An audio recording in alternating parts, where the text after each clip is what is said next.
सांवरा सेठ के जयकारों से गूंजा चित्तौड़गढ़ दुर्ग पर पर्यटकों का रेला। श्री सांवलिया मंदिर हरियाली अमावस्या पर सुबह 4 बजे से ही लगी भक्तों की कतारें। चित्तौड़गढ़ श्री सांवलिया जी मंदिर में हरियाली अमावस्या के पावन अवसर पर श्रद्धालुओं का जनसैलाब उमड़ पड़ा।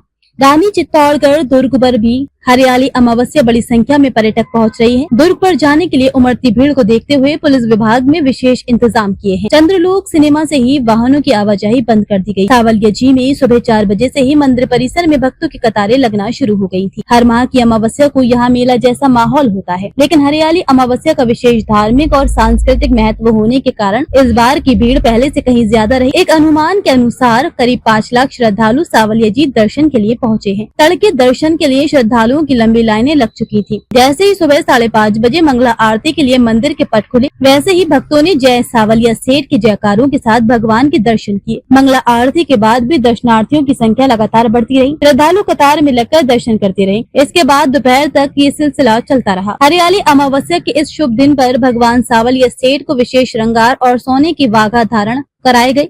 सुबह का श्रृंगार जहां भक्तों को मंत्रमुग्ध कर गया, वहीं शाम को भी भगवान का विशेष श्रृंगार कर भव्य दर्शन कराए जाएंगे। इस दिन भक्तों की मनोकामना पूरी करने वाले कृष्ण स्वरूप सांवलिया सेठ को देखने के लिए हर आयु वर्ग के श्रद्धालु उमड़ पड़े। मध्य प्रदेश, गुजरात और महाराष्ट्र सहित देश के हर कोने से भी लाखों श्रद्धालु अपने परिवार के साथ यहाँ पहुँचे। अमावस्या की पूर्व संध्या यानी चतुर्दशी को ही हजारों श्रद्धालु पहुँच चुके थे, जिससे अंदाजा लगाया जा सकता है कि हरियाली अमावस्या पर श्रद्धा का स्तर किस ऊंचाई तक पहुँच गया। चित्तौड़गढ़ सहित आसपास के गाँव जैसे चिकारला, आसावरा माता, भाटोली, गोड़ाखेड़ा, भादसोड़ा और भानसेन से हजारों पदयात्रियों ने मंदिर तक पैदल यात्रा की। चित्तौड़ शहर से भी कई श्रद्धालु बुधवार रात से ही पदयात्रा पर निकले। मंडफिया से मंदिर तक की 7 किलोमीटर की दूरी पर वाहनों की गति पदयात्रियों के कारण धीमी पड़ गई। श्रद्धालुओं की भारी भीड़ को देखते हुए गुरुवार को मंदिर कस्बे में वाहनों की एंट्री पूरी तरह बंद कर दी गई थी। इस वजह से जाम या अव्यवस्था जैसी स्थिति पैदा नहीं हुई। पार्किंग व्यवस्था कस्बे से बाहर की गई थी और पुलिस बल हर मोर्चे पर तैनात रहा। कहीं भी अव्यवस्था की सूचना नहीं आई।